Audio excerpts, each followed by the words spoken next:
Hey guys, today's video let's discuss how much to tip a Uber driver, whether that be Uber delivery or simply Uber app. So first and foremost, open your browser and if you search for how much to tip for Uber Eats delivery driver, it will say that 15 to 20% out of your total amount.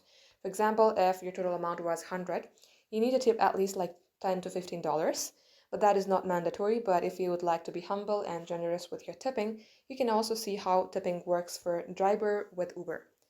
Now, first and foremost, all the tip will go to the driver itself. You may go ahead and read these articles. Under how it works, you will see whatever there is you need to know about tipping.